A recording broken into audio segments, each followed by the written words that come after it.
예, 안녕하세요. 열린 시민 강좌에 오신 모든 분들 환영합니다. 저는 지금부터 약 1시간 동안 디지털 신기술과 비즈니스 혁명이라는 주제를 가지고 강좌를 여러분과 함께 이렇게 진행을 해볼까 합니다.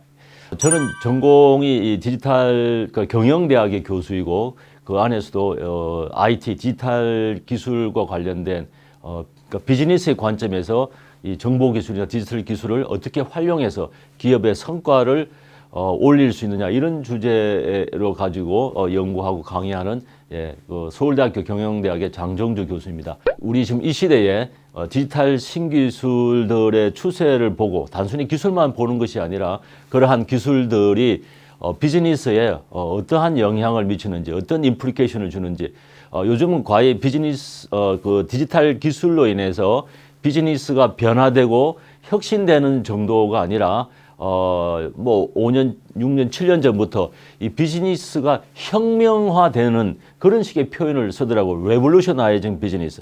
그래서 과연 어느 정도 혁명적으로 변화되는 그 모습들이 이전과 이후가 어떻게 바뀌는지 이런 부분들을 제가 이제 글로서 또 관찰했을 때를 보면서 전후를 이렇게 비교하면서 여러분하고 함께 생각해 보기를 원합니다. 자, 첫 번째 그 질문이 여러분 한번 생각해 보십시오. 지금 우리가 어떤 세상에 살고 있는지 한번 주위를 돌아보시면서 한번 생각해 보신 적이 있으신가요? 지금 우리가 어떤 세상에 살고 있는지 굉장히 복잡하고 변화가 많은 하여튼 그런 세상에 살고 있는데요. 한번 생각해 보시기를 원합니다. 그 질문을 하고 난 다음에 현재 우리가 어떤 세상에 살고 있느냐도 중요하지만 그러면은 그 다음 내일, 내년, 다음 달 어떤 세상이 오고 있는지 그런 질문들을 한번 생각해 보셨나요? 항상 우리 이 시대를 살아가시는 많은 분들이 준비할 때 현재와 또 무엇이 오고 있는가를 생각해 보시기를 원합니다. 제가 저런 하여튼 그런 주제 질문을 던지면서 제가 말씀드리는 것도 마찬가지 이러한 우리가 혁명기라고 제가 많이 표현하고 있는데 현재의 시점을 보고 미래에 곧 뭡니까? 뭐 다음 달이나 곧 무엇이 오는지 이런 것을 앞에 살펴본 그런 주제의 관점에서 한번 보고자 합니다. 자, 지금 우리 이 시대를 뭐 다양한 분들이 다양하게 말씀하실 수 있겠지만 저는 지금의 이 시대는 기술의 변화가 너무나 빠른 그냥 속도가 붙어서 가속도의 변화의 시대. 참 정신을 차리기 힘든 너무나 혼란스러운 굉장히 빠른 속도의 기술의 그 시대라고 한번 뭐 보고 싶기도 합니다. 여러분들은 어떠실지 모르겠습니다만은 지금 기술의 혁신들이 멈춤 없이 계속해서 변하지 않습니까? 이게 몇 가지 제가 예만 가져왔는데요. 스페이스 X라는 거 들어보셨습니까? 그 로켓을 발사했는데 그 로켓을 다시 자기 자리에 돌아와서 재사용한다든지 상점에 갔는데 아무도 사람이 없이 무인 상점, 뭐 아마존 고 같은 그런 컨셉이죠.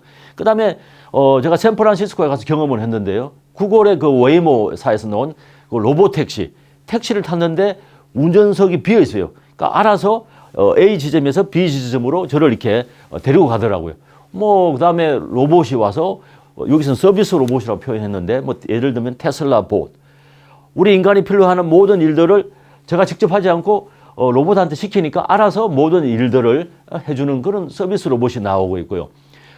그 다음에 또 최근에 2023년도부터인가요? 최근 뭐 작년, 재작년부터 나온 젠 AI라고 생성형 인공지능 이런 것들이 나와서 인간과 동일하게 궁금한 거를 충분히 설명해 준다든지 프로그래밍 코드를 생성한다든지 뭐 또 문장을 이렇게 만든다든지 그 다음에 무슨 웹툰을 만든다든지 이런 생성형의 인공지능 하여튼 뭐 이러한 것들이 끊임없이 우리 지금 인류에 다가오고 있습니다. 자, 하여튼 제가 이 말씀을 드린 것은 이런 멈춤 기술들의 혁신들이 우리 곳곳에서 지금 현재 일어나고 있다. 그럼 이것이 과연 어떤 의미를 지니고 있는 것인가?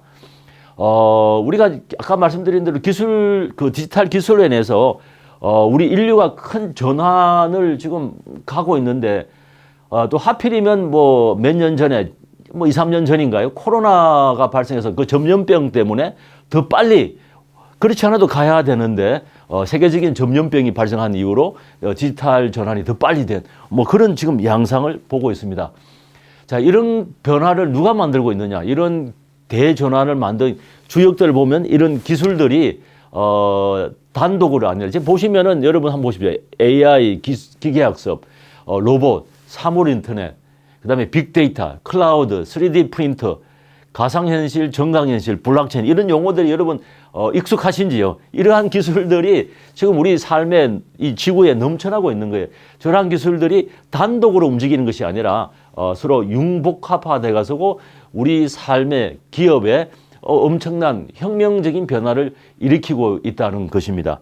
자, 그런 것들을 우리가 본질적으로 꿰뚫어 볼 수 있는 그런 시간이 되면 좋을 것 같습니다. 자, 저는 이제 비즈니스 교수니까 경영대 교수로서 비즈니스의 관점에서 봤을 때 어떤 커다란 변화가 오고 있는지 그것이 이제 강좌의 이제 핵심이니까요. 지금 우리가 기업에 보면 생산이나 제조 생산, 판매, 배달, 소비자의 경험, 비즈니스의 모델, 수익원 이런 것들이 모두 앞에 뭐라고 되어 있습니까? 디지털이라는 단어가 붙어가지고 되어 있다 이거죠. 그러니까 전통적인 생산, 제조, 판매와 다른 디지털적인 방식들로 인해서 지금 대변환이 일어나고 있는 것이죠. 하나하나 자세히 볼 수는 있겠지만 큰 틀에서 여러분들하고 한번 근본적으로 어떤 변화인지를 공유하기를 원합니다. 자, 이런 우리가 지금 이 시대가 디지털 대전환의 시대라고 봤을 때 이전에 그 디지털 기술이 기업에 접목됐을 때에 주로 사용되는 양상하고 현재와 미래에 사용되는 양상이 조금 구별 차이가 보이더라 이거죠. 이전에는 우리가 디지털 기술들이 주로 효율성, 즉 시간과 비용의 절감 이런 데를 위해서 열심히 디지털 기술들을 적용했는데 최근 혁명기를 맞이해서는 그것은 효율성은 기본이고 그 위에 가치, 비즈니스 가치를 폭발적으로 이렇게 확장시키는 창출하고 이렇게 많이 확장시키는 그런 일에 디지털 기술들이 활용되고 있다 이거죠. 기업의 가치가 10조 되는 것이 100조, 1000조, 2000조, 3000조로 만드는 그런 주역이 디지털 기술이 활용되는 모습들을 볼 수가 있었습니다. 그래서 이미 보신 것처럼 이미 저 보면 2014년 밑에 나와 있습니다만 이미 10년 전부터 혁명이라는 단어가 사용돼요. 저도 이 분야에서 30년 있었지만 정보기술, 디지털 기술들이 기업을 혁신시킨다는 말들은 말이 나왔지만은 혁명시킨다는 말은 저도 태어나서 처음 본 단어예요. 자, 그러한 단어들이 그 이후로 꾸준하게 많이 사용되고 있습니다. revolutionizing business이죠. 자, 그럼 과연 왜 정말로 이게 혁명인지 여러분들한테 오히려 묻고 싶고 저도 스스로 자문하고 싶어요. 우리가 혁명이라는 단어를 제가 사전에 찾아봤었는데요. 혁명이라는 단어를 사용을 하려면은 새로운 어떤 기술이나 새로운 세계관이 우리 인간이 몸담고 있는 사회 경제 시스템에 어마어마한 변화가, 여기 심대한 변화인데 어마어마한 변화가 왔을 때 우리는 그것을 혁명이라고 이야기할 수 있는데 그럼 과연 지금 우리가 말하고 있는 이 디지털 신기술이 우리 경제 사회에 어마어마한 심대한 변화가 왔는지 이걸 오히려 여러분한테 여쭙고 싶습니다. 저도 스스로 물어보고 과연 지금의 변화가 그러한지를 한번 살펴보고 여기서도 이제 그러한 관점에서 이전과 이후의 변화를 한번 보면서 같이 한번 생각해 보자는 것이죠.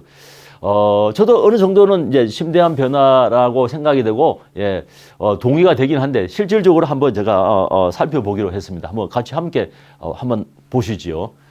자, 심대한 변화가 뭔가라고 해서, 이러한 것들이 업종에 관계없이 모든 업종에 엄청난 변화가 오고 있는데, 업종별로 이야기하면 끝이 없겠지만, 공통적인 패턴이 보이더라고요. 그런 공통적인 패턴들을 한번 보도록 하겠습니다. 자, 그 보기 전에 우리가 주위에 제가 많은 사례들을 살펴보니까 이 디지털 기술이 오다 보니까 제가 표현을 쓰나미라고 표현했는데 왜 쓰나미라고 표현했냐면은 디지털 기술이 오다 보니까 기존의 기업들이 그냥 망해버렸어요. 그분들이 표현을 빌리면은 어쩌다 보니 무너지고 말았다. 기업이 무너진 거예요. 그래서 그 무너진 기업의 CEO한테 인터뷰를 해보니까 기자분들이 그냥 무너지고 말았는데 내가 지금까지 지난 20년, 30년 동안 내가 배웠던 지식과 나의 경험과 이런 것들이 진짜 무용지물이라는 거죠. 무용지물이 얼마나 무서운 말입니까? 정말 아무런 쓸모가 없다는 거잖아요. 자, 그런 것들이 지금 계속 지난 수년간 지금도 진행이 되고 있는 대질서의 변환기에 우리가 서 있는 거죠. 디지털이 기존 비즈니스와 산업을 파괴시킨다. 질서를 파괴시킨다는 것이죠. 그러면 이전 질서와 이후 질서가 있을 텐데 그런 것을 우리가 살펴볼 필요가 있겠죠. 자, 이 디지털로 인한 파괴가 일어날 때 어떤 패턴들이 보이더라 이거죠. 1차 충격이 오고 2차 충격이 오고 1차 충격은 디지털 기술로 준비되어 있는 무장되어 있는 새로운 진입자 뭐 예를 들면 스타트업들이 와서 충격을 먹고 그러면은 기존에 있는 플레이어들도 똑같이 모방하면서 또 따라하면서 기존 기업들 간에 치고받고 하는 그런 소모전 때문에 2차 충격을 받는 이러한 과정을 통해서 기업이 엄청난 데미지를 먹는다. 그래서 이러한 그 새로운 이머징 신규 디지털 기술들이 기존 산업에 있는 비즈니스들의 게임의 룰, 경쟁의 법칙들을 변화시키는 그러한 역할들을 온 거예요. 전에는 이러한 방식으로 해야만 많은 수익을 창출하고 살아갈 수가 있었는데 지금 그렇게 하면은 뭔가 망하는 거죠. 새로운 전혀 다른 방식의 경쟁 방식이 나와서 그렇게 하지 않으면은 살 수가 없고 이전 방식은 어려워지는 그러한 이 IT가 또는 디지털 기술이 게임 체인저로서의 역할을 수행한다라는 것입니다. 자, 뿐만 아니라 저는 이제 관점을 이 비즈니스 패러다임은 단어를 꺼내서 디지털 신기술이 비즈니스의 패러다임을 변화시키는 그러한 반열에 왔다라는 말을 이야기를 합니다. 그럼 과연 비즈니스 패러다임이 무엇이냐는 것을 또 이야기해야 되겠죠. 그러니까 저의 관점에서는 이 비즈니스 패러다임을 기업이 가장 관심 있는 게 뭡니까? 돈, 부, 경제적인 가치. 그러한 것을 경제적인 가치를 창출하는 메커니즘에 근본적인 변화가 보이더라. 저는 그 부를 만드는 경제적 가치를 창출하는 그 메커니즘을 비즈니스 패러다임이라고 보고 이것이 이전과 이후가 어떻게 바뀌는지 그런 것을 또 함께 한번 살펴보고자 합니다. 지난 그 혁명기에 지난 뭐 5년, 10년간의 지구에 있는 많은 기업들의 혁명적인 그런 변화의 모습들을 보면서 제가 세 줄로 요약하면은 간단하게 요약하면 이렇게 보이더라고요. 그 인간이 가장 관심 있는 그 경제적인 가치의 창출 속도가 너무나 빠른 거예요. 이런 혁명기에 와서. 과거에는 50조란 기업의 가치를 만드는데 한 100년의 세월이 걸렸는데 지금은 단 뭐 몇 년에 5년, 6년, 7년 만에 그것이 일어난다는 게 엄청나게 빠른 거죠. 그 다음에 부의 규모가 그전에는 아까 말씀드린 대로 뭐 20, 30년 전에는요. 한 뭐 50조만 하면 전 세계 1등 기업이 될 수 있는데 지금은 그 부의 규모가 50조가 아니라 세 자리, 네 자리 100조, 1000조, 2000조, 3000조의 규모들이 만들어지고 또 그 부가 만드는 장소가 이 물리적 장소가 아니라 이 사이버 공간에서 어마어마한 부가 만들어지는 자, 이런 것이 대표적인 하나의 혁명적 변화의 단서라고 할 수 있겠습니다. 자, 한 예를 보시면은 우리가 창업을 해서 꿈의 1조 유니콘인데 유니콘도 꿈의 1조인데 지금 제가 말씀 1조가 아니라 50조 클럽에 가는데 걸리는 시간이에요. 기업이 창업을 해서 기업 가치가 50조가 되는데 걸리는 시간이 한번 여기 예를 들어서 제가 두 개 기업을 가져왔는데 페이스북이 한 6, 7년 정도 이것도 사실 대단한 겁니다. 인류 역사에서. 그런데 그보다 더한 우버 같은 거는 보십시오. 지금 한 5년 만에 50조 클럽이 된다는 거예요. 그러니까 이게 혁명이 아니고 뭐겠습니까?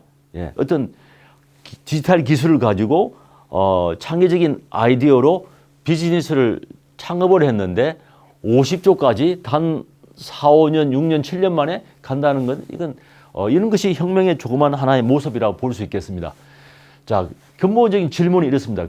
우리가 관심 많은 기업인이 관심 많은 그 경제적인 가치가 보다 많은 그 가치가 어디서 어떻게 누구에서 창출되는가 이런 질문을 던지고 한번 제가 쭉 많은 기업의 사례를 보니까 이전과 이후에 변화되는 모습을 볼 수가 있었습니다. 자, 첫 번째 제가 그래서 그거를 답을 이렇게 뭐 풀기 위해서 좀 그런 것을 분석하기 위해서 지구상에 있는 기업을 두 가지로 나눠가지고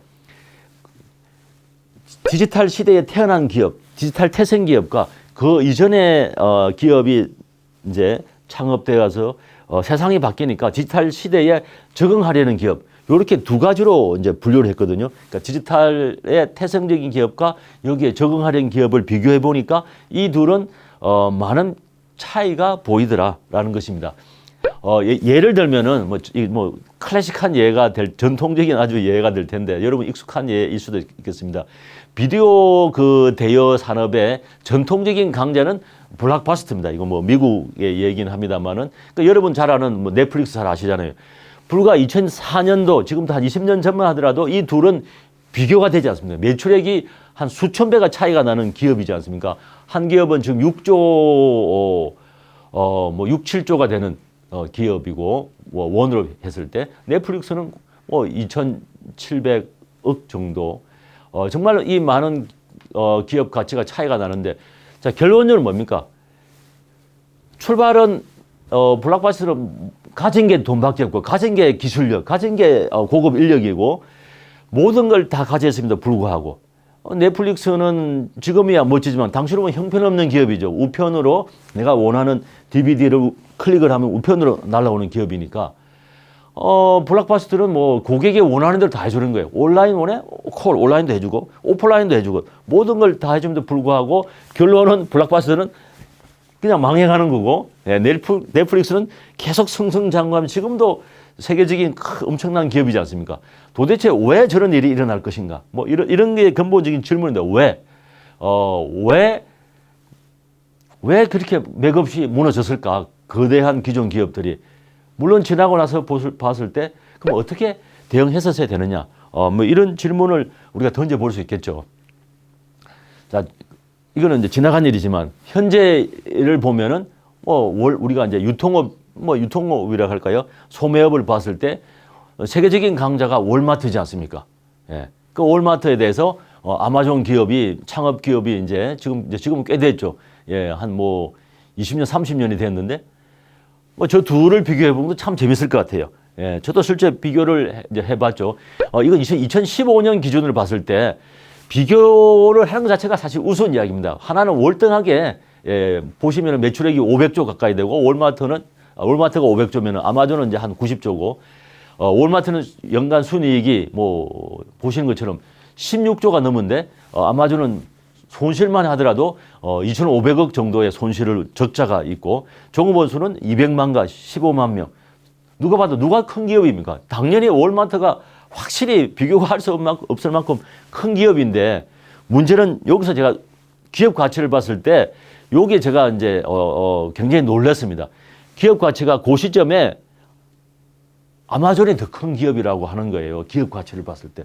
그러니까 저는 경영학자라서 굉장히 놀라움을 금치 못하고 왜 어떻게 해석할 것인가 이것을 여러 가지 이유가 있겠죠. 그래서 이 대목을 보면서 뭔가 큰 변화가 여기도 혁명적인 변화가 발생을 했고 그럼 질문이 뭐예요? 월마트의 관점에서 그 많은 수익과 엄청난 이익 규모에도 왜 아마존한테 밀리느냐 기업 가치에서. 예. 자, 그것도 옛날 이야기고 최근에 이제 봤을 때 기업의 규모는 압도적으로 아마존이 월등히 높습니다. 지금 한 3, 4배 정도 월마트도 이렇게 굉장히 열심히 생존하고 또 노력하고 있음에도 불구하고 아마존에 비해서 한 3분의 1, 4분의 1 이런 상태가 되고 있습니다. 왜 이런 결과가 생겼느냐? 근본적인 여기도 변화가 발생한 것이 아니냐라고 이제 이야기할 수 있겠죠. 이게 이제 한국판 이야기인데요. 동일한 유사한 이야기가 한국의 거대한 기업, 재벌 기업인 범삼성가의 이마트와 그 다음에 이제 지금은 쿠팡이라는 기업이 꽤 큰 기업이지만 불과 얼마 전만 하더라도 여기 지금 2016년 시점인데 조그만 창업 기업이었어요. 자, 여기 기사를 제가 가져왔거든요. 자, 이 둘 간에 지금 가격 전쟁이, 쩐의 전쟁이 일어났습니다. 그래서 저는 질문을 던졌죠. 누가 진짜 위기인가? 그 둘 간에 2016년 시점에서 예를 들면 가장 잘 나가는 아이템이 있을 겁니까? 기저귀가 될지 뭐가 될지. 그럼 그걸 놓고 서로 가격 전쟁을 하는 거예요. 그럼 25,000원, 24,000원, 23,000원, 22,000원 언제까지 상대방을 이렇게 쓰러질 때까지 서로 하는 거예요. 가격 전쟁. 그럼 과연 누가 위기일까요? 돈이 작은 기업이 위기인데 누가 과연 위기일까? 이마트가 위기일까? 쿠팡이 위기일까? 그러니까 제가 학생분들한테 이렇게 물어보면은 전에는 쿠팡이 위기입니다 하다가 좀 세월이 지나니까 이마트가 오히려 위기입니다. 이런 일이 벌어지는 거예요. 자, 2016년 그 시점에 제가 이 둘의 기업 가치를 비교하니까 자, 보십시오. 이마트와 쿠팡을 보면은 한쪽은 매출액이 13조가 되지만 다른 쪽은 3조예요. 비교가 안 되잖아요. 한쪽은 흑자가 5천억, 6천억인데 다른 데는 적자가 4천억이에요. 그러면 이게 비교 자체를 하는 게 우스운 거죠. 압도적으로 이마트가 훨씬 어마어마한 건데, 근데 바로 그 시점에 기업 가치를 비교하니까 이마트는 6조 원대, 저기는 5조 원대, 별 차이가 안 나더라고요. 그죠? 여기에 또 제가 멘붕이 온 거예요. 이게 어떻게 저런 차이임에도 불구하고 기업 가치에 있어서는 근접하고 있는지. 그러니까 여기도 마찬가지 근본적인 질서의 변화가 있구나. 자, 이것도 이제 지금 옛날 이야기죠. 한 8년 전 이야기인데 제가 이제 업데이트를 빨리 시켜버리면은 최근에 보니까 이제 한 20배 이상 차이 나는 거예요. 한쪽 기업은 이제 뭐 2조도 안 되고 하나는 40조가 되면 이제 누가 비교하기가 이제 쿠팡에 비해서는 이마트는 너무나 작은 기업이죠. 쿠팡은 어마어마한 기업이고. 자, 이런 불과 짧은 시간 동안에 너무나 급격한 변화가 일어난 거예요. 그러니까 근본적인 여기도 변화가 발생했구나. 자, 조금 더 제가 이야기를 더 하면은 이 쿠팡이라는 기업을 이제 굉장히 흥미로운 기업이에요. 사실 아마존 기업하고 패턴이 비슷한데, 자, 보시면은 매출액이 폭발적으로 증가하고 있지만 손실도 폭발적으로 증가하고 있어요. 손실이 폭발적으로 증가한다는 말은 이 기업은 죽어야 되는 기업이에요. 그럼에도 불구하고 죽지 않고 승승장구하면서 지금은 오히려 흑자 기업을 누리면서 기업 가치가 아까 말씀드린 대로 40조가 넘는데 이런 모습들을 아마 아마존에서 많이 본 거죠. 저런 손실들을 메꿀 수 있던 게 첫 번째가 이제 벤처 캐피탈들의 돈이 들어오고, 그 다음에 어떤 시점에서는 IPO를 하면서 자금들이 들어오면서 끊임없이 성장을 기반으로 해서 기업 가치가 형성되고, 어떤 시점에는 이제 이익이 발생하는 거죠. 자, 하여튼 지금 제가 예로서 디지털 시대의 그 기업과 그 비즈니스의 행태가 전통적인 방식과의 변화가 있다는 것을 제가 이제 알게 모르게 여러분들한테 지금 말씀드리고 있고 생각해 보기를 지금 원하는 겁니다. 기본적으로 제가 몇 개 업종만 말씀을 드렸는데 비즈니스 패러다임이 변화가 발생했다고 볼 수 있는 거죠. 이게 전 업종에서 생기고 있는 것입니다. 그것을 여러분들이 그냥 흘려보낼 것이 아니라 우리가 지금 몸담고 있는 이 교육업도 마찬가지고 부동산업, 그 다음에 이렇게 푸드 산업, 모든 산업이 마찬가지인 거예요. 근본적으로 게임의 룰이 바뀌었다는 거죠. 그런 거를 잘 보시기 바랍니다. 자, 그래서 조금 더 구체적으로 말씀드리면 우리가 기업인이 관심이 있는 그 돈, 그 다음에 또는 경제적인 가치가 더 많은 것이 어디서 창출되는가. 저도 이 분야에서 경영학 교수로 경영학을 한 30년 넘게 공부를 했는데요. 공부도 하고 연구도 하고 강의도 하고. 전통적으로 큰 돈을 벌기 위해서는 매출을 일으키고 이익을 많이 발생해야만 큰 가치를 만들어낸다라고 배웠고 가르치고 있는데, 혁명기가 오다 보니까 꼭 그런 거는 아닌 것 같아요. 매출이 제가 이제 조금 오버하면 안 해도 돼. 안 해도 돼까지는 아니지만은, 그럼 뭐지? 그럼 다른 게 뭐지? 했을 때 지금 보시면 굉장히 좀 당황스러운 이야기지만 방문자 수를 늘려야 된다. 자, 이 이야기가 좀 황당한 이야기잖아요. 제가 한 예를 한번 들어보겠습니다. 이게 조금 오래된 예죠. 유튜브가 이제 처음에, 왜냐하면 이때부터 제가 뭔가 신기한 궁금증과 특이한 점을 발견했기 때문에 2005년도에 론칭이 돼서 6개월 만에 300만 원 끊고 1년 후에 7,200만 명이 됐을 때, 지금은 유튜브가 굉장히 아주 대단한 기업이죠. 그 당시만 보더라도 좀 보잘것없는, 그냥 누구든지 우스개 그 비디오를 올려서 그냥 서로 보는, 그것이 흥미로워서 단순히 7,200만 원을 만들었는데 돈이 안 되는 거예요. 지금은 광고가 되지만 그때는 광고비가 별로 저 기업을 운영하기에 너무 그렇게 큰 수익은도 되지 못하고, 그 시점에 이제 누군가가 오퍼를 한 거예요. 팔아라. 내가 사겠다. 그런데 이제 유튜브가 이제 그 창업주가 들어보니까 사겠다고 한 기업이 100억도 아니고 1,000억도 아니고 보시는 것처럼 1조 6천억에 1조 7천억에 사겠다고 하는 거예요. 그래서 판매를 했는데 굉장히 그때 당시에 신기했어요. 저게 뭐길래 사용자 수가 7,200만이라는 이유만으로 1조 7천억에 사는 것을 그 당시로 보면 굉장히 어리석은 게 아니었나 보는데 지금 보면 대단히 잘한 것이죠. 자, 그렇게 시작이 돼가지고 제가 계속해서 그런 기업들의 패턴들을 보니까 또 유사한 게 페이스북도 보시면은 지금 뭐 대단하지만 처음에 출발할 때는 조금 보면 서로 막 이렇게 서로 글을 올리고 서로 흥미로운 뭐 그런 사이트인데 자 보시면은 2007년도의 시점을 보시면은 약 5천만 명의 고객을 확보를 했는데 그 시점에 또 누군가가 와서 기업을 사겠다고 하는 거예요. 그래서 여기에 창업주는 팔지 않겠다고 하는데 자꾸 팔아라고 거기서 엄청난 돈을 주겠다고 제안을 자꾸 이렇게 하니까 결국에는 마지못해 지분의 1.6% 본인 기업의 페이스북의 지분의 1.6%를 얼마에 파는 거예요? 저 보시는 것처럼 약 2,500억에 파는 거예요. 좀 쇼킹이죠. 자, 1.6%가 2,500억이면은 그거를 환산해서 전체 기업의 100%는 얼마인가요? 쌍방이 15조, 16조에 제가 지금 일부를 약 1,000원에 그냥 간단하게 계산해서 말씀드리는 겁니다. 그러니까 15조, 16조에 서로가 합의를 한 거예요. 그러니까 저는 충격이죠. 그 당시 저게 뭐길래? 뭐 광고도 뭐 지금이야 그렇지만 당시 광고도 얼마 안 되는데 사용자 수가 방문자 수가 5천만 명이라는 그런 이유만으로 서로가 15조에 합의해서 1.6%를 1,500억에 2,500억에 한다. 굉장히 이해하기 쉽지 않죠. 자, 하여튼 그것도 또 세월이 지나서 저 기업이 2012년도에 상장을 합니다. 상장할 때 기업 가치가 90조였습니다. 제가 또 학생들한테 물어봤죠. 90조 이게 말이 되냐? 90조라는 것은 미국에 있는 노스웨스트 에어라인, 델타 에어라인, 각종 에어라인 다 합쳐도 저 90조가 더 넘는 금액이에요.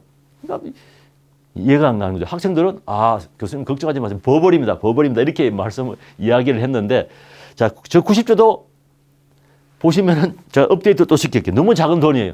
지금 보시면은 90조가 아까 말씀하신 그때 6, 7억인가요? 그런 사용자 수인데 조만간 10억을 끊고 또 얼마 20억 가까이 가니까 500조가 되고 또 얼마 지나니까 사용자 수가 방문자가 보신 것처럼 30억이 되면서 이 기업의 가치는 이제 우리 원화로 하면 1,000조, 1,200조가 되는 거예요.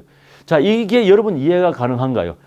자, 방문자의 수로 인해서 기업의 가치가 폭발적으로 늘어나는 거예요. 지금 제가 두 가지 예만 들었는데 제가 이것만 가지고도 사실 1시간을 이야기할 수 있는데 지금 시간이 얼마 없으니까 지금 마찬가지 왓츠앱도 우리 대한민국 국민이 사용하는 문자 앱은 카카오톡이지만 우리 지구인들이 가장 많이 사용하는 것은 왓츠앱이거든요. 저것도 보십시오. 우크라이나 그 이민자가 이렇게 돈이 없어서 자기 본국에 있는 부모님하고 가족들하고 대화할 수 있는 돈이 없어서 저는 앱을 만들었어요. 앱을 만들어서 4년 후에 사용자 수가 얼마입니까? 4억이 넘었어요. 4억 한 2천만 명이 되니까 그 기업의 가치를 누군가가 여기서 누군가는 이제 뭐 메타 페이스북의 쪽이죠. 19조, 20조에 매각을 하는 거예요. 사서요. 매각을 한 거죠. 저게 여러분 이해가 되냐 이거죠. 뭐 광고도 안 돼. 저는 한 건 사용할 때마다 손실이 나요. 자기네들은 통신사에다가 얼마씩 뭐 몇십 원씩 지불을 해야 되는데 20조에 팔린 거예요. 자, 이게 계속 뭔가 지금 계속 제가 공통적인 예만 바뀌는 것 뿐이지 계속 유사한 이야기를 하고 있는 거예요. 저 보십시오. 그 왓츠앱이라는 거 2009년에 창업해서 불과 5년 만에 약 20조에 매각이 된 거예요. 직원도 50명이고 매출도 뭐 100억밖에 안 되는데 자, 왓츠앱이 그렇죠. 자, 지금 제가 좀 세 가지 예만 들었습니다. 원래 뭐 예가 유사한 예가 여러분들 주위에 살펴보면 굉장히 유사한 예가 많을 거예요. 자, 말씀드리고 난 포인트가 뭐냐? 지금까지 제가 기업의 펀더멘털을 이야기할 때 기업이 생존하기 위해서는 뭔가를 그러니까 팔아야 된다. 뭐 물건을 예를 들어서 팔아야 된다. 그 물건의 가격이 만약에 1,000원이면은 라면의 가격이 뭐 신라면이 1,000원이면은 고객들은 느끼는 그 밸류가 1,200원, 1,500원 돼야 물건을 사줄 거고 그 다음에 그 물건의 단가, 코스트보다는 가격이 커야만 이윤이 발생하니까 기업이 생존하는 건데 혁명기가 오니까 저 생존 부등식을 기업인들이 지키지 않더라고요. 그냥 잠시 그냥 무시해 버리더라고요. 뭐 괜찮아. 그럼 뭐지?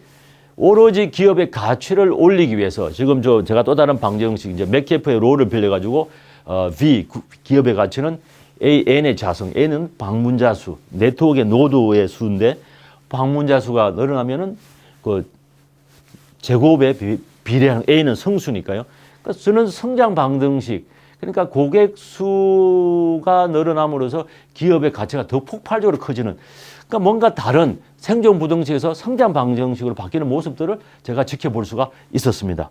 자, 하여튼 그거 하나고요.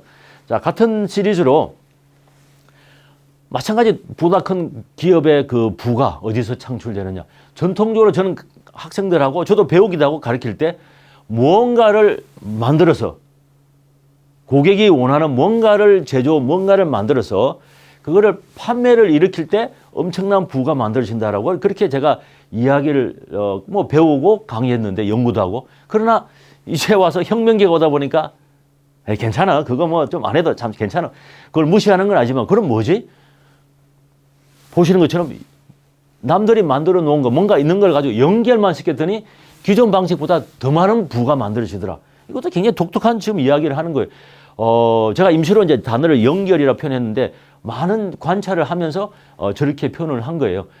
기존의 제품보다는 오히려 기존에 있는 걸 연결시키는 네트워크를 통해서 어마어마한 부가 형성이 되더라는 것을 또 관찰하게 된 겁니다. 하나 예로서 제가 2016년도 하여튼 그 시점에서 제가 또 충격적인 것을 보았습니다. 자, 자동차 모빌리티, 자동차 관련된 세계적인 기업들, 뭐 GM이나 도요타가 뭐 있지 않습니까? 자, GM은 여러분 다 아시는 것처럼 한 100년 전에 창업이 돼서 자동차를 보유라고 표현한 생산 판매 한 1000만 대를 생산해서 판매하는 그런 회사 여러분 아시지 않습니까? 열심히 100년간 열심히 일해서 저 기업의 가치는 2016년도 시점으로 53조, 제가 이제 1달러를 1000원을 봤어요. 지금 한 1300원, 1400원 합니다만은 53조, 저 숫자가 지극히 제 상식에 맞는 숫자예요. 자, 그런데 우버라는 거 여러분 아시지 않습니까? 대한민국에서는 뭐 이제 이렇게 불법으로 쫓겨나갔습니다만은 자체 보유 차량이 한 대도 없어요. 예. 근데 2009년도에 최근에 창업해가지고 불과 7년 만에 보십시오. 62.5. 그러니까 우리가 1불 1000원 했을 때 62조, 63조의 기업 가치를 만든 거예요. 전 저게 이제 처음에는 충격을 먹고 이해가 안 된 거예요. 어떻게 저게 가능하지? 코로나 시기를 지나니까 저 보십시오. 2013년에 GM은 40조지만은 지금은 간격이 더 벌어져 가지고 이제 3배, 4배가 된 거예요. 111조. 자, 저게 뭔가를 여러 번 시사하는 바가 크다고 봅니다. 또 뭐 몇 가지 더 해볼까요? 자, 우리가 그 하스피리티 산업에 이제 힐톤 아시잖아요. 힐톤도 한 100년간 열심히 일해서 전 세계에 뭐 많이 보셨잖아요. 자가 보유 건물도 144개가 있고 직원이 15만 명인데 자, 2016년도에 20조. 이게 상식적인 숫자인데 마찬가지 에어비앤비는 2009년도, 8년도에 창업이 돼서 자가 보유 건물이 하나도 없어요. 근데 직원 800명 가지고 2016년도에 얼마인가요? 30조. 마찬가지입니다. 자, 코로나 시기를 거쳤더니 저 간격은 더 벌어진 거예요. 40조와 80조. 자, 무엇을 이야기하나요? 지금 제가 이게 짧은 특강이니까 제가 뭐 짤막짤막하게만 말씀을 드리지만은 근본적으로 가치를 부여하는 시장의 방식이 변화가 온 거예요. 그죠? 연결을 시켜서 뭔가 플랫폼 기반으로 에코시스템을 만들어서 그런 것이 훨씬 더 부를 만들더라 하는 것을 제공하는 거죠. 자, 같은 것을 좀 다르게 표현하면은 저는 하버드 비즈니스 리뷰에 있는 저 밑에 출처해 놓은 글을 가지고 거기에 있는 그들 단어를 가져온 건데요. 전통적인 기업을 이제 파이프라인 기업 비즈니스. 그러니까 왜 파이프라인이냐? 기업은 부가가치를 이제 만들어내는 창출하는 기업인데 그 부가가치를 만들어내는 활동들이 선형적이다. 파이프라인처럼 선형적이라서 파이프라인 기업 비즈니스고 또 다른 거 아까 제가 말씀드린 이제 이렇게 연결을 시키는 플랫폼 기반의 어떤 앱이랄까 어떤 플랫폼 기반의 어떤 생태계 에코시스템을 만들어내는 그 플랫폼 사업 이 둘을 비교하면서 이 같은 기업이라도 전통적인 파이프라인 기업과 플랫폼 기반의 기업은 달라도 너무 다르더라. 그래서 이거를 이제 보신 것처럼 이제 혁명이라는 단어까지 썼지 않습니까? 저도 이제 기업에 대해서 학생들하고 많은 강의를 하는데 전통적인 기업들한테 우리가 배우는 경영학은 이 경영학 교과서의 근본적인 원칙이 바뀐 거예요.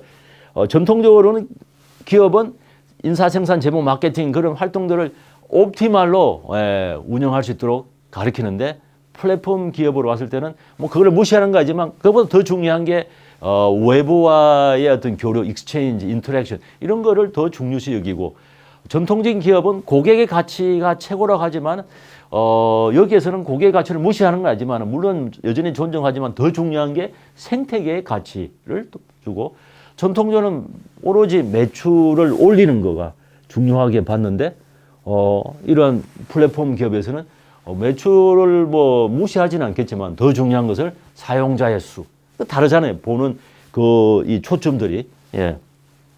그런 변화가 이제 온 것이라는 거죠. 조금 더 같은 맥락에서 전통적인 우리가 경영학에서는 외부의 세력은 뭐 나쁜 사람, 나의 가치를 뺏어갈 수 있는 잠재적인 위협. 그러니까 우리가 뭐 소비자, 수요, 그다음에 공급업자, 경쟁업자, 잠재적인 진입자 이런 것은 잠재적인 위협 세력으로 보고 결과적으로 뭡니까? 위협이니까 위협을 낮추고 본인의 바게닝 파워를 올리고 뭐 이런 그 마이클 포터적인 관점에서 주로 이제 많이 이야기를 하고 학생들을 가르쳐 왔죠. 그래서 진입 장벽을 높게 세워라 이렇게 이야기했는데 플랫폼 기업이 오면서 정반대예요.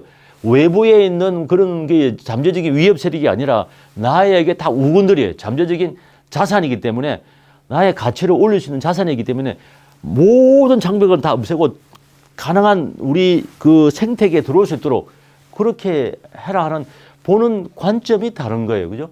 이렇게 기업에 대한 패러다임이 바뀌고 있는 걸 지금 말씀을 드리고 있는 겁니다. 우리나라의 자랑스러운 세계적인 기업 삼성의 전자가 있죠. 그죠? 그 다음에 조금 유사한 기업 애플이라고 여러분 많이 들어보셨잖아요. 자, 이 기업을 잠시 한번 제가 이제 비교를 해보려고 합니다. 매출액이 2023년도는 약간 좀 차이가 보이는데 보통 통상 매출액이 비슷했었습니다. 하여튼 200조 원대에 그러니까 지금 제가 심플하게 지금 1달러를 지금 1,000원으로 지금 그냥 말씀을 드리고 있는데 설명상 대충 200조 선에서 비슷하고 순이익은 이제 애플이 조금 높기는 해요. 조금 높기는 했는데 자, 근데 제가 이제 말씀드리고 싶은 것은 기업 가치를 봤을 때 시장에서의 그 기업 가치가 우리나라의 자랑스러운 저 삼성전자가 물론 전 세계의 탑 30위권 안에 들긴 합니다만은 지금 달러로 봤을 때 276 빌리언, 예, 뭐 원화로 하면 뭐 한 300조 원대 될 텐데요. 자, 애플은 보십시오. 3T전, T는 트릴리언, 3조 불이죠. 그러니까 우리나라 돈으로 하면 3,000조가 넘는 거죠. 자, 저거 한 9배, 10배, 8배 차이 나지 않나요? 저는 저 숫자 간격이 너무 커가지고 왜 때문에 저런 차이가 날까? 세계적인 반도체 기업이고 똑같이 스마트폰 만드는데 어떻게 저런 차이가 날까? 오히려 스마트폰도 시장 점유율 보면 삼성이 더 1등이라고 저는 뭐 데이터가 바뀌자면 1등으로 보고 있거든요. 그러면 왜 어떻게 저런 차이가 나느냐? 자, 그런 질문을 던지고 싶은 거예요.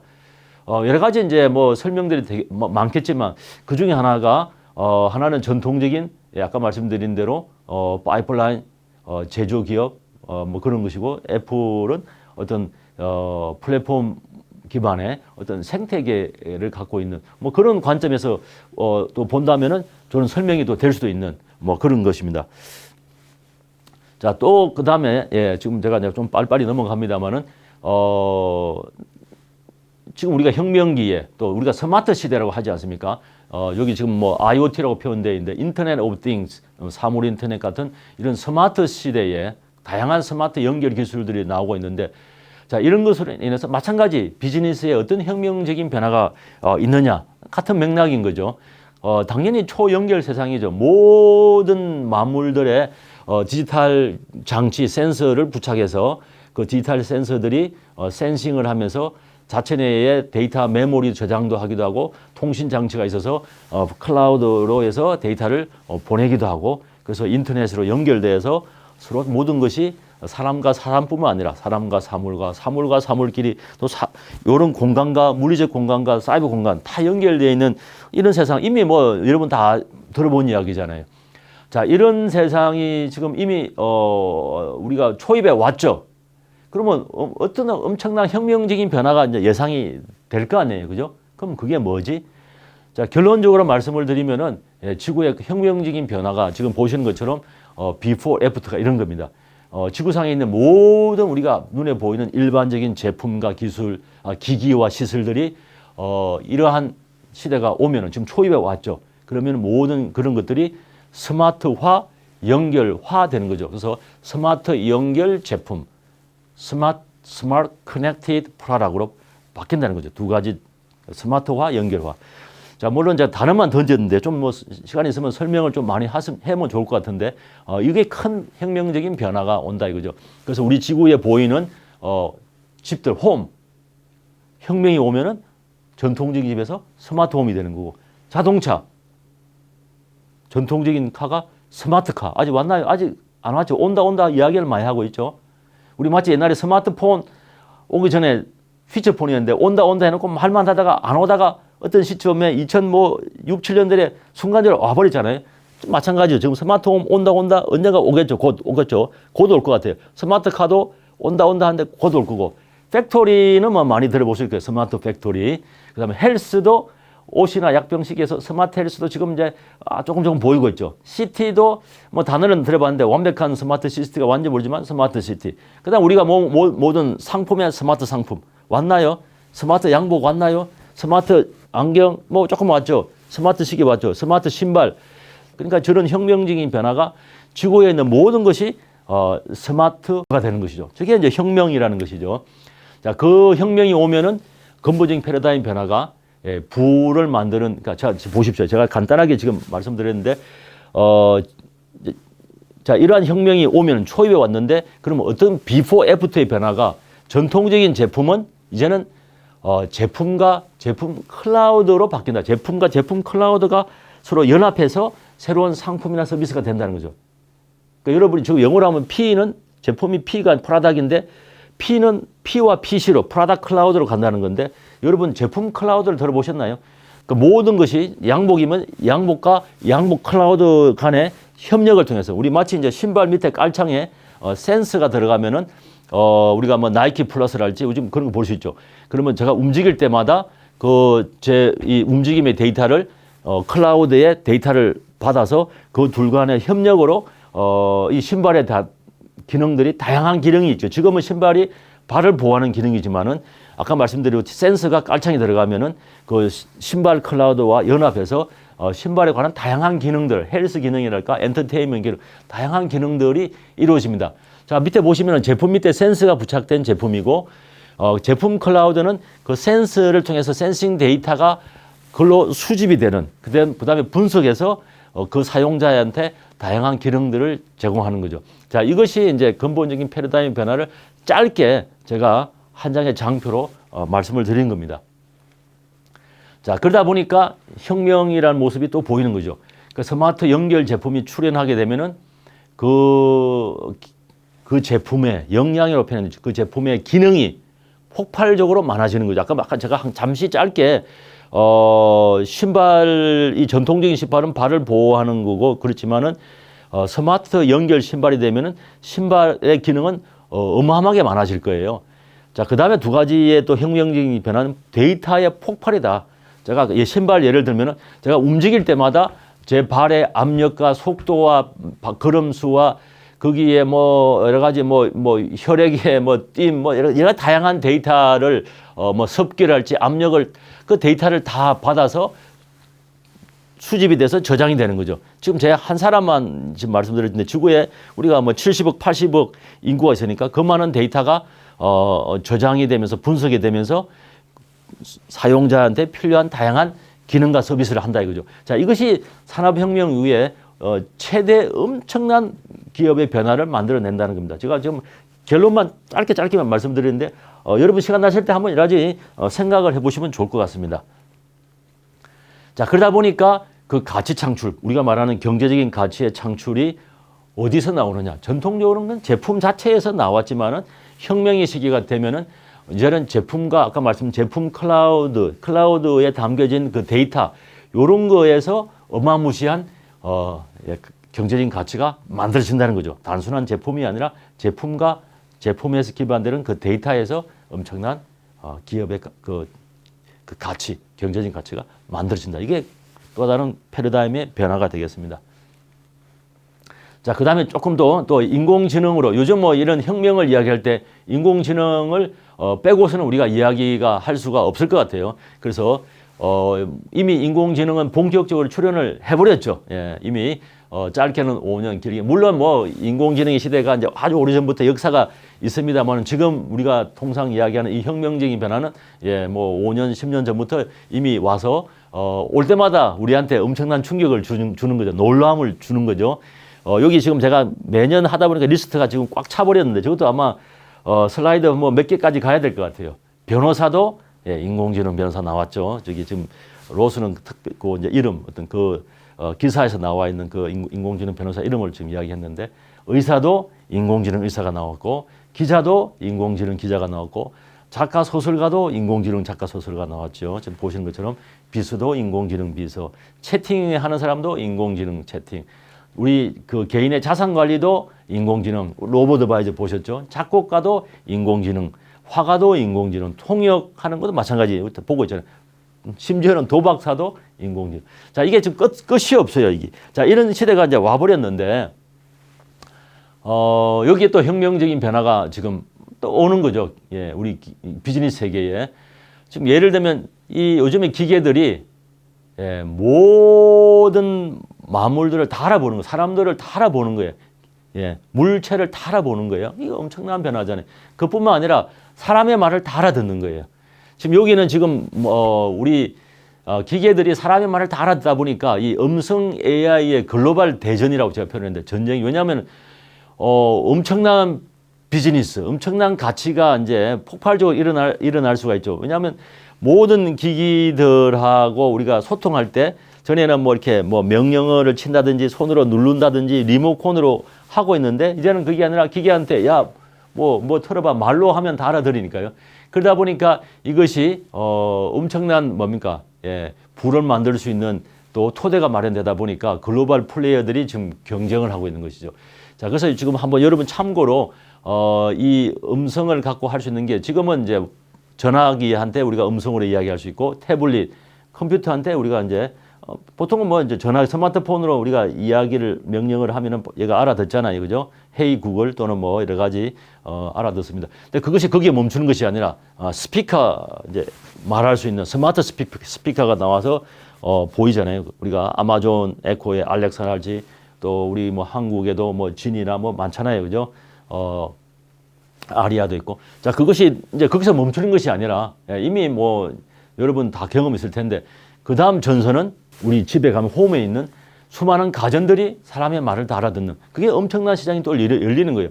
TV, 냉장고, 세탁기 다 있을 때 제가 외출하니까 야, TV, 냉장고, 세탁기 싸우지 말고 서로 말 잘 듣고 너가 빨래하고 장보고 해놔. 자, 이게 말도 안 되는 소리가 지금 이미 이게 새로운 게 아니잖아요. 이미 몇 년 전에 우리가 라스베가스 CES에 다 선을 보인 거잖아요. 자, 그게 아직 우리 여러분 눈에 당장은 안 보일지라도 이미 이제 우리가 보면은 조금 고가 제품 보면은 냉장고 우리 사람 말을 알아듣는 거 해보셨을 거 아닙니까? 자, 그래서 집안에 있는 모든 가전기기가 사람의 말을 다 알아듣고 자기네끼리 소통한다는 거. 그게 엄청난 시장이 열리는 것이고 그 다음에 전선이 자동차죠. 자동차에 킬 때 지금은 버튼을 누르지만 그냥 자동차 시동 걸어봐. 가다가 거기 옆에 스타벅스에 뭐 가서 커피 하나 주문해봐. 이런 식으로 자동차에게도 대화를 하는. 자, 이런 것이, 시장이 우리 지구를 상대로 하니까 엄청난 시장이 열리면서 글로벌 플레이들이 지금 경쟁을 하고 있습니다. 거기서 멈추는 게 아니라 끝이 없습니다. 참 충격의 연속인데 자, 최근에 이제 또 뭐 움직임이 한 뭐 짧게는 2, 3년, 뭐 그전에도 계속 보였지만 자, 인공지능이 거기서 멈추는 것이 아니라 지금 보시는 것처럼 우리가 생성형 젠 AI 말씀도 곧 지금 드리게 됩니다만은 AGI가 또 출연했다. 예. 일반 인공지능, Artificial General Intelligence. 어떤 특정 영역이 아니라 그 인공지능은 그냥 인간처럼 예, 모든 거에 대해서 예, 사람처럼 사람보다 능가하는 그런 지능을 발휘하는 것이죠. 자, 지금 뭐 제가 기술 소개하러 이것을 온 것이 아니라 이것이 이제 기업의 부의 경제적 가치에 기업 비즈니스 패러다임에 엄청난 영향을 혁명적인 변화를 줄 수 있다라고 보기 때문에 제가 가져온 것이죠. 자, 최근에 나타난 이제 젠 AI, 그러면 지금 가장 충격적인 거 아니겠습니까? 예를 들면 오픈 AI의 뭐 챗 GPT 같은 그런 것들 뭐 많죠. 자, 그것이 지금 보면 발등에 들어진 이제 불인데 이게 얼마나 이제 시급한가. 기업이 변화에 엄청난 변화가 지금 곧 이제 일어날 거 아니겠습니까? 그게 가장 제가 받는 질문 중에 하나인데 제가 이 하나 예를 갖고 온 거예요. 밑에 출처가 나와 있는 이 하버드 비즈니스 리뷰에서 제가 가져온 건 출처에서 가져온 거고. 자, 젠 AI가 이미 나와버렸는데 지금 계속 빠른 속도로 지금 또 바뀌고 있잖아요. 최근에 GPT 뭐 옴니 버전도 나왔습니다만은 자, 그것이 나옴에 따라서 여기 지금 예를 들어서 얼마나 시급한가를 보기 위해서 그 WINS라는 WINS의 업무, 기업의 업무가 저 WINS 업무라고 표현되어 있습니다. 그러니까 업무가 보면은 그 인간의 언어, 텍스트 언어와 관련되고 이미지, 사진이나 이미지 관련되고 숫자와 관련되고 소리, 뭐 기업의 많은 부분들이 하다 보면 숫자를 다루게 되고 이미지를 다루게 되고 각종 그 또 인간의 언어를 다루게 되고 소리를 다루게 되는 저런 일들이 기업의 원가에서 어느 정도 차지하는지 그게 한계 축이고 또 그런 업무들이 얼마나 디지털화가 많이 되어 있는지 작게 되어 있는지를 가지고 예를 들면은 저쪽에 사사부면에 보면은 업의 엄청난 변화가 큰 변화가 곧 예상되는 산업을 지금 용광로 업종이라 해서 지금 보이는 거죠. 엔터테인먼트 산업, 소프트웨어 산업, 전문 서비스업, 이렇게 법률 서비스나 뭐 그런 거겠죠. 금융 서비스, 교육, 제가 지금 몸담고 있는 교육 서비스, 이런 거는 용광로 업종에서 급격한 업의 변화가 곧 예상되는 산업인 거죠. 가만히 있으면은 기존 기업이 변하지 않으면 그 기업이 다 나중에 힘들어지게 되고 새로운 이제 스타트업들이 뭐 폭발적으로 이제 성장하겠죠. 자, 이 메시지가 뭔가요? 준비하라는 것이죠. 바뀌지 않으면은 곧 망할 수밖에 없는 그런 업종들이고, 그 다음에 뭐 그 외에도 급격한 업무 변화가 임박한 뭐 농업, 물류, 소매, 의학, 병원은 업이 아니라 그 안에 있는 내부적인 업무의 변화가 급격하게 일어날 것이라는 그런 것을 말씀드리고 있습니다. 자, 이 큰 변화에 대한 이제 지금 메시지를 전하고 있고요. 저는 그보다 더 근본적인 변화를 지금 말씀드리려고 이제 곧 지금 다음 슬라이드에 이제 보일 텐데요. 뿐만 아니라 동시에 로봇 시대도 도래했다는 겁니다. 이게 뭐 사실 두 개 분리시킬 수가 없죠. 로봇이라는 그 물체에 인공지능이 이제 탑재가 되니까 결국에는 뭐 눈의 형태로 보이기도 하고 안 보이기도 하고, 원래 보트이라는 것은 소프트웨어에도 보트이라고 하잖아요. 그러니까 어떤 물체가 또 형태로 보이면 뭐 로봇이라고 표현하는데, 그러니까 제조에도 있고 보시면은 그죠? 신발, 자동차, 그다음 쿠킹, 요리, 쿠킹도 로봇이 하고 배달도 로봇이 하고 물류센터의 수많은 움직임도 로봇이 하고 전투도 로봇이 하고 댄스도 로봇이 하고 여러 사람들이 로봇이 군단을 일으켜서 합동으로 댄스하는 거. 말은 쉽지만 자기네끼리 조율해야 되죠. 그다음에 휴머노이드 로봇, 인간처럼 똑같이 유사하게 생겨가지고 인간이 하는 일을 다 도와주는 거예요. 예를 들면 테슬라 보시는 것처럼. 자, 이런 것들이 이미 왔죠, 그죠? 계속 기술이 고도화되고 있는데, 자, 저런 인공지능하고 로봇이 이런 것들이 기업의 패러다임의 변화를 준다는 겁니다. 그럼 그것이 무엇인지 제가 이제 말씀을 또 드리려고 합니다. 여기다 간단한 사례를 말씀드리겠습니다. 출처에서 가져온 건데, 금융업종의 대표적인 기업을 제가 가져온 겁니다. 미국의 대표적인 전통적인 강자, 뱅크 오브 아메리카. 우리 상식하고 딱 맞는 기업이에요, 저기가. 그러나 또 왼쪽은 개미금융, 엔터 파이낸셜 들어보셨나요? 그 알리바바의 금융자회사, 그죠? 우리 한국에도 네이버와 네이버 파이낸셜이 있는 것처럼. 자, 보시면은 그 숫자를 보시면은 전통적인 강자 뱅크 오브 아메리카의 고객 수가 보면 6,600만 명. 상식에 맞죠? 미국의 인구가 3억 한 3천만 명 되는가요? 거기에 6,600만 명인데 2018년 기준으로. 자, 그 고객을 상대하기 위해서 직원의 숫자가 한 13만 명. 그럴 수 있죠. 고객을 다 상대해야 되니까 6천만 명. 그러니까 거기에 대한 어떤 기업 가치가 한 300조. 뭐 예, 막 그런 우리 상식하고 맞는 숫자인데 전통적인 기업에 자 개미 금융으로 오면은 자 저거는 중국의 기업이다 보니까 고객의 수가 6억 명을 상대로 하는 거예요. 중국이 한 13억, 14억을. 근데 보면 놀라운 게 직원 수가 뱅크 오브 메리보다 그 고객 수보다 10배가 많은데 10분의 1밖에 안 되는 고객으로 10배가 넘는 고객을 상대하는 것 자체가 저는 처음에 이해가 안 돼요. 어떻게 가능하지? 뭐 기업 가치는 그렇다 치더라도. 자, 그게 포커스입니다. 10배가 많은 고객 수를 10분의 1의 직원으로 어떻게 상대할 수 있을까? 그게 질문인데요. 그 답이 뭘까요? 어떻게? 예. 지금 이 질문 방금 어떻게 가능한가?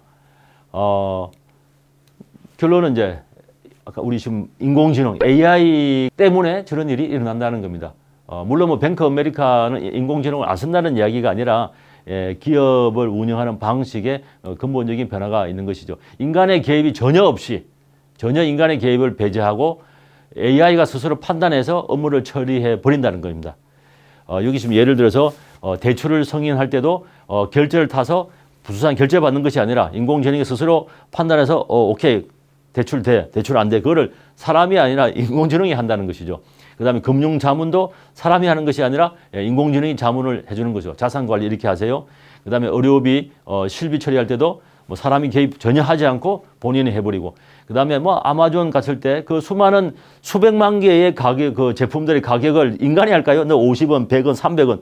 그게 아니라 AI가 너는 300원, 3,000원 가격 책정하는 거예요. 상품 추천도 마찬가지 기계가 하고 그다음에 우버에 그 차량 배정할 때 콜이 들어와서 자, 이 콜은 절로 차량 배정하고 사람이 손으로 하면은 불가능한 일이야. 뭐 10대는 가능하겠지만은 100만 대는 불가능한 거죠.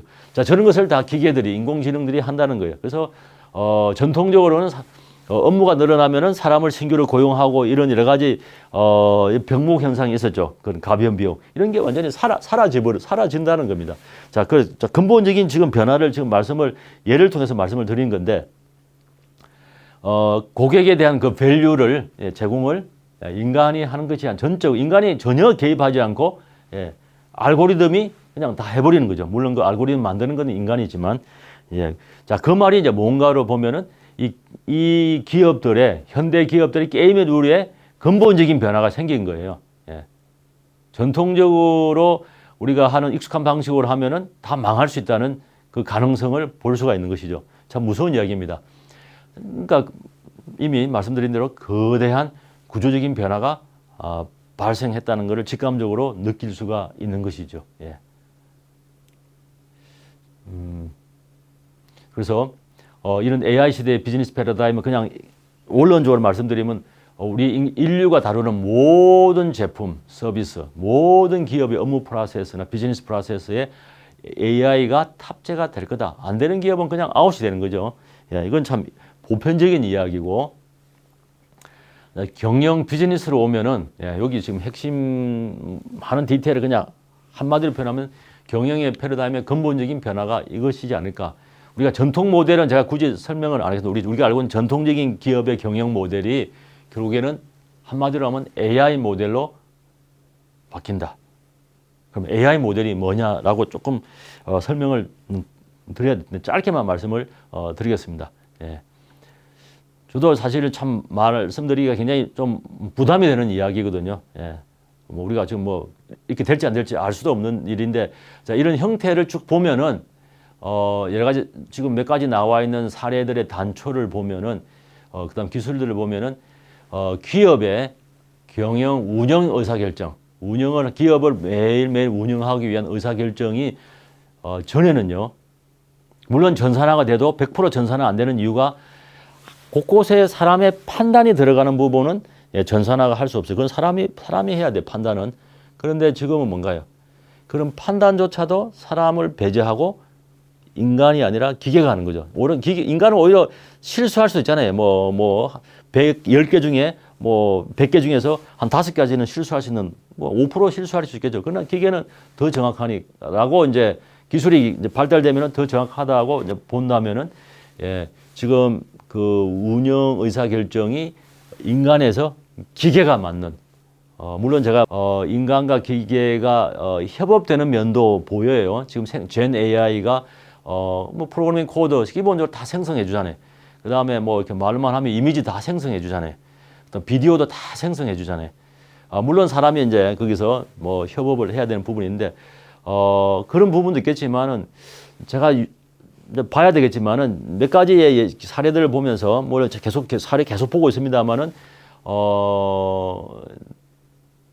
혁명을 거치면서 오는 미래의 기업들 지금 현재도 보이긴 합니다만은 AI 모델은 기업이 하고 있는 수많은 운영 의사결정을 인간을 배제시키는데 기계가 스스로 단독으로 의사결정 판단해서 하는 시대가 오는 그 모델이 AI 모델이 될 것이다. 우리 마치 여러분들 보면은 제가 여기까지 올 때 티맵 보고 왔거든요. 티맵이 시킨 데 티맵이 판단하는 데 따라서 왔거든요. 여기까지. 그런 것처럼 아까 뭐 우버 이야기도 하고 몇 가지 이야기했습니다만은 의사결정을 할 때 기계가 단독으로 의사결정을 하는 걸 보고 우리 마치 자율주행차도 마찬가지 아닌가요?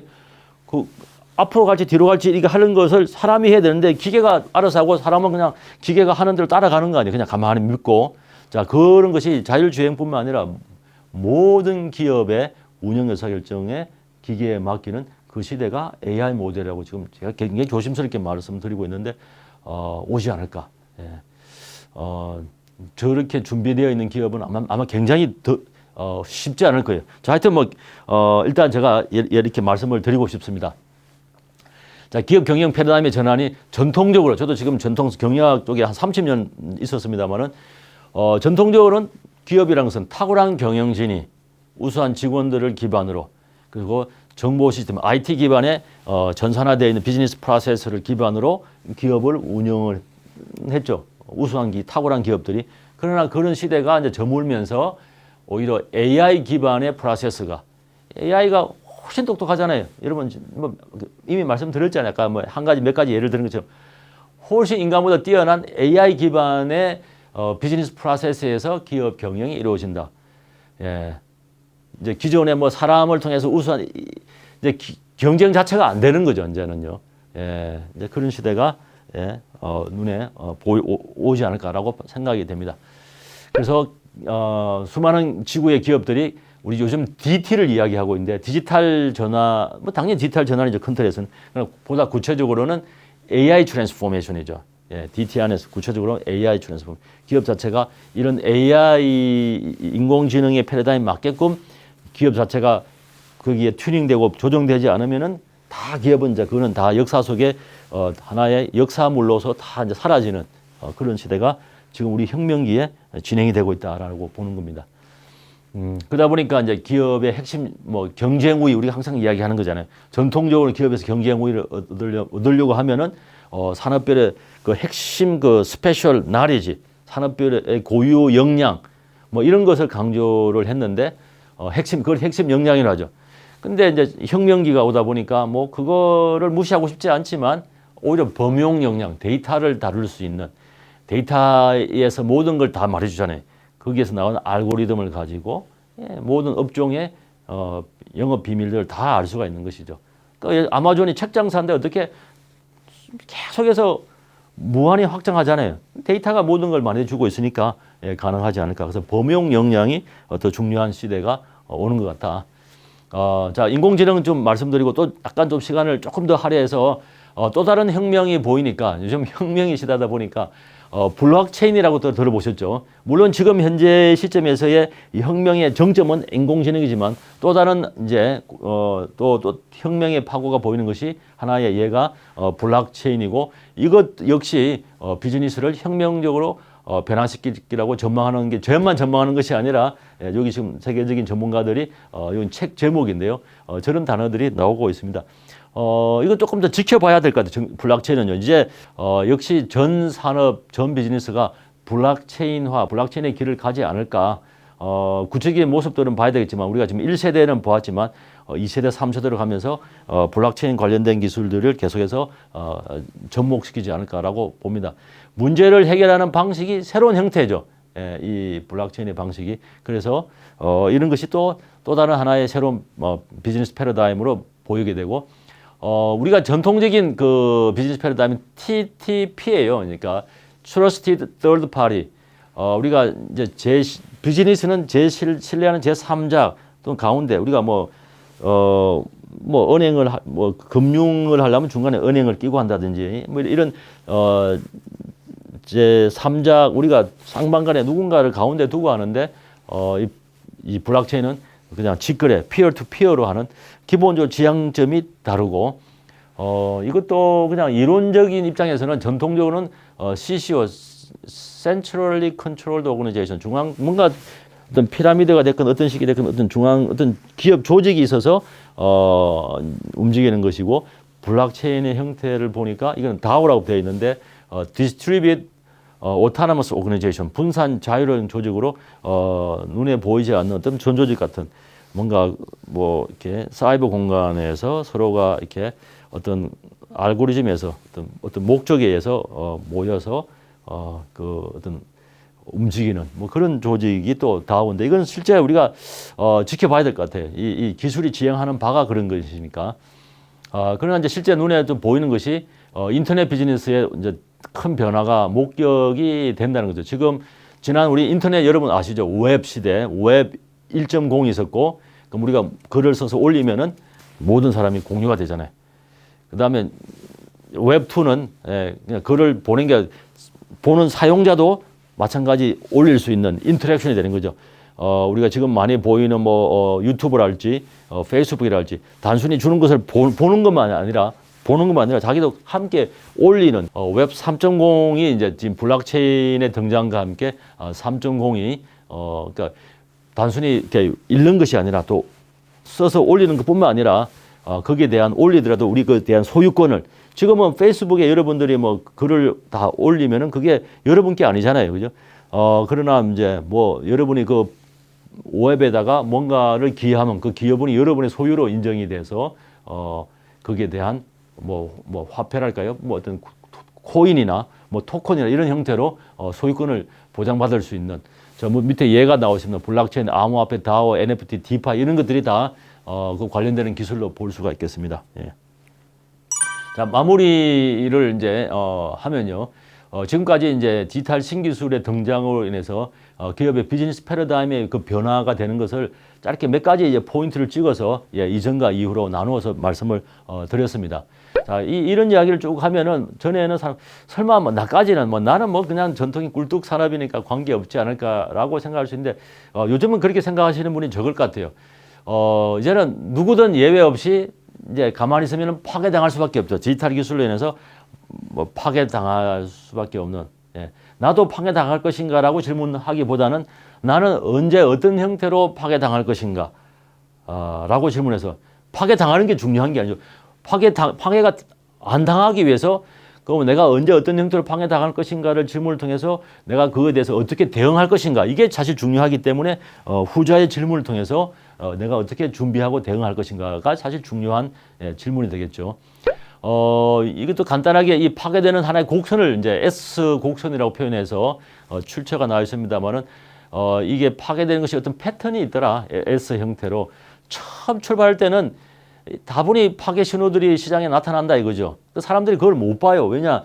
거기에 여러 가지 그 노이즈가 있어가지고 아주 미미한 신호, 파괴 신호들을 보지 못하는데 예리한 촉을 가지고 그런 파괴 신호들을 인지하고 그 다음 단계가 뭡니까? 그것이 이제 구체적으로 어떤 검증된 비즈니스 모델의 형태로 나타나면은 빨리 이제는 이제 검증이 됐으니까 빨리 행동해서 그걸로 가야 되잖아요. 그죠? 그럼에도 불구하고 기존에 있는 사람들은 그걸로 가는 것 자체가 이제 고통스러우니까. 왜냐하면 기존의 방식에 대해서 셀프 카니발라이제이션, 제살 깎아먹기 형식이 나타나니까 안 가는 거예요. 고통 때문에. 어려워지는 거죠. 그 다음에 그 스테이지는 대세기.